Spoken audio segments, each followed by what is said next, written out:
Admiral Vexthor stood before the crystalline throne, his 4 arms folded in a gesture of supreme confidence. The Galaxian Empire had conquered 400 star systems in the past millennium, and Earth, that insignificant blue marble on the edge of the Orion Spur, would be number 401.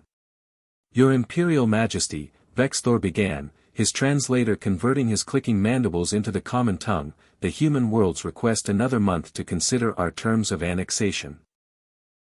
Empress Xyla's laugh echoed through the chamber like shattering glass. Another month? We gave them a week to surrender. Their entire military consists of primitive fusion drives and kinetic weapons. 1 cruiser. That's all they have that can even reach orbit without falling apart. They claim to be developing new defensive technologies, Vexthor reported, unable to hide his amusement. Defensive technologies, the Empress repeated mockingly.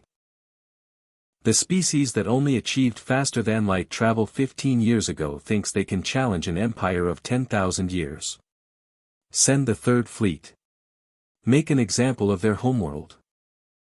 Deep beneath the Colorado Mountains, General Marcus Webb stood before a holographic display showing the approaching Galaxian armada. 300 warships, each one capable of glassing a continent. Earth had 72 vessels, most of them converted mining ships with bolted-on railguns. They'll be in firing range in 6 hours, reported Dr. Sarah Mitchell, her fingers dancing across a haptic interface. Marcus, we're not ready. The calculations aren't complete. They'll never be complete, Webb interrupted, his weathered face grim. Every simulation we run shows the same thing, we lose. Unless the Hawking drive works, finished Commander James Rodriguez from across the room. Sir, we've only tested it on unmanned probes. The largest object we've successfully teleported was a destroyer, and even that nearly tore itself apart from the spatial stress. Webb pulled up another screen showing the Hawking drive schematic. Humanity's desperate gamble. While other species had spent millennia perfecting faster-than-light travel through hyperspace lanes, humans had taken a different approach. If you couldn't outrun your enemy, appear behind them. Dr. Mitchell, what's our success probability? She hesitated. For the entire fleet. 43% survive the jump intact. Maybe 60% arrive at the designated coordinates. But Marcus, even if it works, we're still outgunned 5-1. I'll take those odds over 0%, Webb said quietly. Authorization code Web Alpha 77. Initiate fleet dispersal pattern Omega. All ships activate Hawking drives on my mark. Admiral Vexthor watched the tactical display with growing satisfaction. The human fleet was scattering, the classic prey response. 72 ships fleeing in different directions, desperate to preserve something of their civilization before the end. Pathetic, he muttered. Maintain formation. Target their largest population centers first. I want. The sensors shrieked. Impossible readings flooded every screen. Space-time ripples. Massive gravity distortions. And then, in an instant, the human fleet simply vanished. Report. Vexthor commanded, his confidence cracking. Sir, they're gone. All 72 vessels just disappeared from our sensors. It's not hyperspace, there's no residual tunnel signatures. It's like they just ceased to exist. For a moment, Vexthor allowed himself a breath of relief. Perhaps the humans had destroyed themselves with some failed experimental weapon.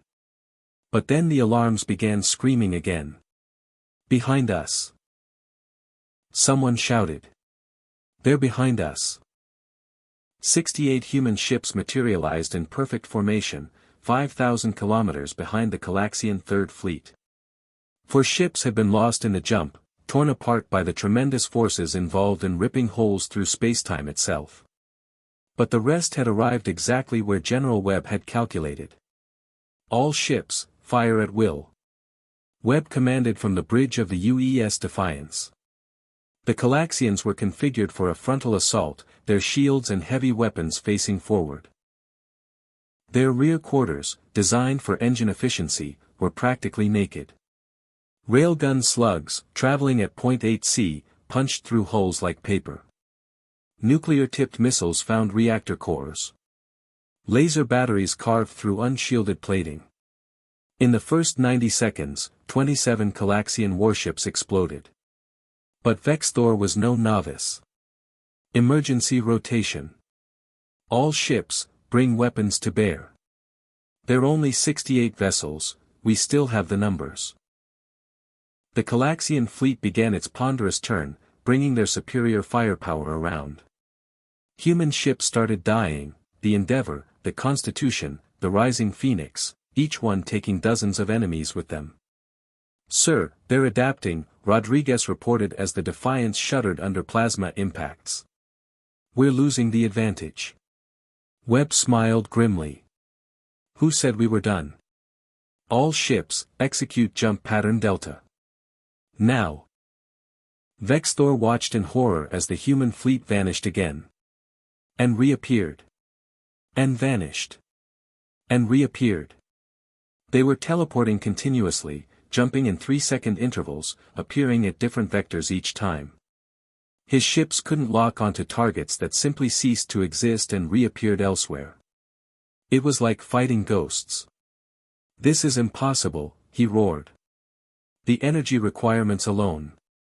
"Sir, their ships are smaller," his science officer reported frantically. "They're using the mass-energy differential. Less mass means less power needed for spatial displacement. They built their entire fleet doctrine around a technology we didn't know existed." Another wave of jumps.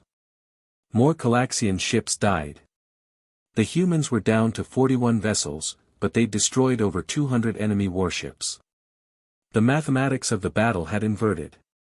"Retreat!" Vexthor commanded, his pride shattered. "Emergency hyperspace jump. Get us out of." The Defiance materialized 500 meters from his flagship's bridge.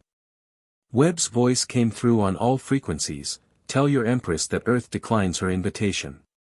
Tell her that humanity doesn't surrender. And tell her if she ever comes back, we'll be waiting." 3 weeks later, General Webb stood before the United Nations Assembly. 23 ships had survived. 45,000 personnel had died. But Earth was free. "They'll come back," someone said from the assembly floor. "In greater numbers." Webb nodded slowly. "Probably. But we bought ourselves time. Time to build. Time to improve the Hawking drive.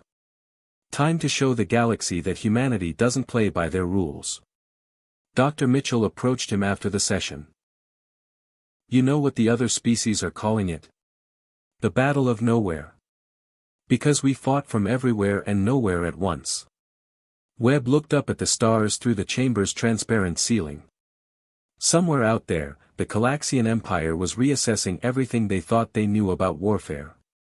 Somewhere out there, humanity had just announced its arrival on the galactic stage. Not with a whisper. With a war cry that could teleport.